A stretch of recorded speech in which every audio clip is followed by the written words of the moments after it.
करना चाहती हूँ सजाद साहब का, जिनके 3 मेंबर्स थे, 3 डीडीसीज मेंबर थे, लेकिन सजाद साहब और इमरान साहब ने ये साबित कर दिया कि कभी इंसान को सियासत हर वक्त नहीं करनी चाहिए, सियासत से ऊपर उठ के भी बात करनी चाहिए। आपको पता होना चाहिए कि बेग साहब बानी मेंबर थे गनी लोन साहब के साथ पीसी के, लेकिन फिर गनी लोन साहब का अलग एक रास्ता हुआ, बेग साहब वकालत में चले गए। फिर जब वापस बेग साहब ने शमूलियत की सियासत में, तो फिर पीडीपी की सूरत में एक अल्टरनेटिव यहाँ बनाने की कोशिश की मुफ्ती साहब के साथ मिलके। खैर उसमें मैं जाना नहीं चाहूँगी, लेकिन मैं बहुत बहुत शुक्रगुजार हूँ कि सजाद साहब ने और इमरान साहब ने ये साबित कर दिया कि रिश्ते खाली खून के नहीं होते हैं। इसमें कोई शक नहीं है कि बेग साहब ने शायद सियासी तौर पे सजाद साहब के लिए कुछ नहीं किया होगा। जिस तरीके से उन्होंने पीडीपी को बनाने में अपनी जो प्राइम टाइम उनका था, बिना किसी लालच के उस जमात को बनाने में लगा दिया, शायद सियासी तौर पे सजाद साहब के लिए वो सब बेग साहब ने ना किया हो। तो मैं बहुत बहुत शुक्रगुजार हूँ कि उन्होंने मुझ पर यह एतमाद जताया कि मैं इस डिस्ट्रिक्ट के लिए कुछ कर सकती हूँ। और ये मैं उनको अश्योर करना चाहती हूँ कि पहले तो ये टीम वर्क होगा, team work in the sense कि ये हम सबको मिल के करना है जितने हैं। उसके बाद मैं शुक्रगुजार हूँ अल्ताफ़ साहब और गुलाम हसन मीर साहब का, जिनके लोगों ने ओपनली सपोर्ट किया मुझे, क्योंकि वो डिस्ट्रिक्ट में जो है तरक्की चाहते थे। कभी कभी इंसान को सियासत से बालातर होकर लोगों की तर्जुमानी करनी चाहिए। तर्जुमानी जो होती है, मैं आपको बताऊं, सियासत लोगों को डिवाइड करती है और डेवलपमेंट लोगों को जोड़ती है। तो आज इन्होंने ये साबित कर दिया कि हम जिस वक्त लोगों की डेवलपमेंट की बात है, तो हम अपनी सियासत को एक साइड रख के हम एक हैं, हम लोगों को कुछ देना चाहते हैं। उसके बाद मैं एक ख़ास तौर पे एक अपने नौजवान जो हैं हमारे, ये मुजफ्फर साहब, इनका जिक्र करना चाहती हूँ। ये इंजीनियर रशीद साहब की पार्टी के हैं, लेकिन ये पहले शख्स हैं जिन्होंने मुझे ओपनली सपोर्ट दिया।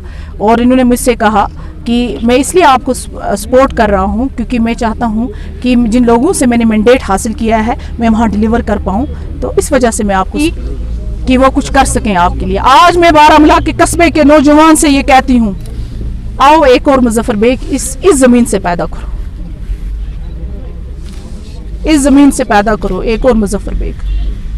ये मैं आपको अपील करती हूँ। आपने चंद छोटे चोर और ठेकेदारों के हवाले सियासत कर दी बारामूला की, ये बहुत ही अफसोसनाक है। आप पे ये शूबता नहीं है, जचता नहीं है आपको। जहाँ बेग साहब जिस कॉन्स्टिट्यूंसी को रिप्रेजेंट कर रहे हों, वहाँ पर मैं किसी को नीची नज़र से नहीं देखती हूँ, लेकिन मैं आपसे अपील करती हूँ कि सियासत एक वाहिद रास्ता है जिससे हम अपनी तमाम चीज़ों का, अपनी मुश्किलात का अजाला कर सकते हैं, चाहे वो सियासी तरीके से हो या डेवलपमेंट के हवाले से हो। मेहरबानी करके मैं आपसे अपील करती हूँ, आगे आइए और हमारे साथ कदम ब कदम चलिए। असेंबली और पार्लियामेंट में डिफेक्शन लगता है, यहाँ डिफेक्शन नहीं लगता है, पहली ये बात है। दूसरा, मैं ये उनसे वैसे तो मैं बड़ा एहतराम करती हूँ, आप चाहते हैं कि कंट्रोवर्सी हो तो कंट्रोवर्सी ही सही। दूसरा ये है कि वो तो सियासत के मंजे हुए खिलाड़ी हैं। मैं कहाँ, मैं तो उनकी बच्चियों से भी छोटी हूँ।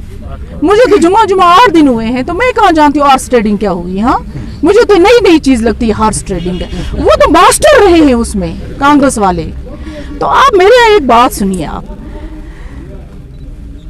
अफसोस है इस बात का कि ये मेरी बहन बैठी है, नाम नहीं लूँगी, जम्मू कश्मीर की बहुत बड़े लीडर हैं जो इनको फ़ोन करते हैं, और हमारे पास रिकॉर्डिंग है उन सब की, और उनको ये करते हैं कि किसी को भी वोट दे दो, बिकॉज उनको एक रबर स्टैम्प चाहिए था।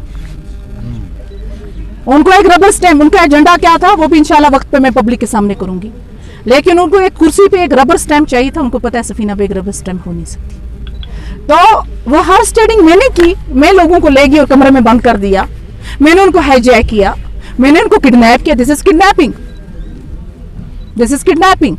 और फिर उसके बाद मैं टेलीफोन करती हूँ रात के 10-11 बजे। बड़े बड़े लीडर हैं जी, हिंदुस्तान को डराते हैं, हिंदुस्तान लड़ जाता है उनके नाम से, जैसे उनका नाम सुनते हैं। लेकिन हमारे डीडीसी मेंबर्स को फ़ोन करते हैं, हाय हाय ऐसी गलती नहीं करना, ऐसी गलती नहीं करना, हमें इसको ये करना है। ये बहुत ही अफसोस